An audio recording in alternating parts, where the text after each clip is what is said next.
Hi friends, இப்போ நம்ம ஒரு பிரைடல் ப்ளவுஸ் தான் டிசைன் பண்ணிகிட்ருக்கோம். ஸோ டிசைனும் அவங்களே சூஸ் பண்ணி கொடுத்துட்டாங்க. ஸோ பார்டரில் வந்துட்டு இந்த மாதிரி தான் டிசைன் வரும். நெக்ஸ்ட் வந்து பார்த்திங்கன்னா ஸ்லீவோட ஹாஃப் போர்ஷனில் வந்துட்டு ஸ்மால் சைஸ் டைமண்ட் பாக்ஸஸும் ஹாஃப் போர்ஷனில் வந்துட்டு பெரிய சைஸ் டைமண்ட் பாக்ஸஸும் வரும்.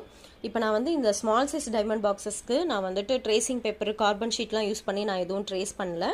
டைரெக்டாகவே நான் ப்ளவுஸில் வந்துட்டு ஸ்கேல் வச்சுட்டு ஸ்கொயர் பாக்ஸஸ் போட்டுட்டு அதுக்கப்புறமா டைமண்ட் பாக்ஸஸ் போட்டிருக்கேன். ஸ்கேல் வச்சு மட்டும்தான் பண்ணியிருக்கேன். Scale and marking glass pencil use பண்ணியிருக்கேன். ஓகேங்களா?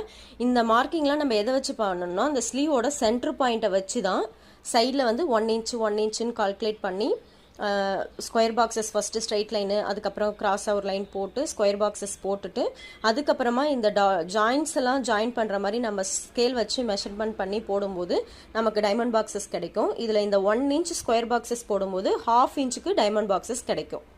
ஸோ இந்த ஐடியா உங்களுக்கு ரொம்ப யூஸ்ஃபுல்லாக இருக்கும். நம்ம இதுக்கு ட்ரேசிங் பேப்பர்